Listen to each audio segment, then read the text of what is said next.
ए साथीहरू हेर्नुहोस्, सबैलाई नमस्ते। म चाहिँ हेर्नुहोस्, मधेसतिर पनि यो फर्सी इस्कुस चाहिँ उम्रिँदो रहेछ, तर इस्कुस चाहिँ धेरै राम्रो हुँदैन रहेछ। अलिकति ठुल्ठुलो एक पावाको हुने बित्तिकै सबै किरा पर्नु थाल्दो रहेछ। त्यही भएर यो चाहिँ मेरो बारीको अर्ग्यानिक, अनि यो चाहिँ लोकल टमाटर हो।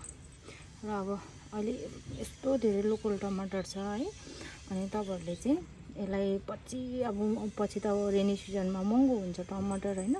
त्यतिखेर तपाईँले टमाटर महँगो हुन्छ, त्यतिखेर अब महँगो टमाटर 140-200सम्म पुग्छ दसैँतिर त। बरु यसलाई तपाईँहरूकोतिर पनि छ भने यसलाई चाहिँ मजाले धोएर यसको यो टुप्पो निकालेर यो निकालिदिनुहोस्। मेरो हात पनि यो टिपेर सबै मैला छ, मैला चाहिँ होइन खासमा, यो टुप्पोलाई चाहिँ निकालेर तपाईँले धोएर मजाले प्लास्टिकमा प्याक गरेर तपाईँले डिप फ्रिजमा हाल्नुहोस् र तपाईँको लङ लास्टिङ जान्छ डिप फ्रिजमा। अनि पछि महँगो टमाटर हुँदाखेरि आधी टमाटर हाल्यो, यो 2-4वटा हाल्यो र मजाले पकाएर खानु, तपाईँले मिठो हुन्छ है।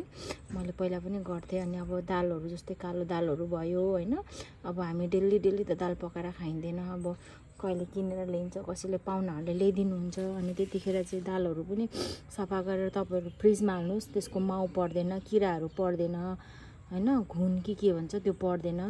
यसलाई यसरी नै सबै चुटाएर वास गरेर मजाले डिप फ्रिजमा राख्नुपर्छ। यसरी दाल पनि राख्नुपर्छ, किरा पर्दैन। यो चाहिँ पछिको लागि अब टक्कसँगले घिउ सिउ सबै हामी त्यसरी राख्छौँ फ्रिजहरूमा। घिउ पनि यो बेसार भयो, यो चाहिँ हाम्रो कुकुर छ, कुकुरको लागि आएको छ।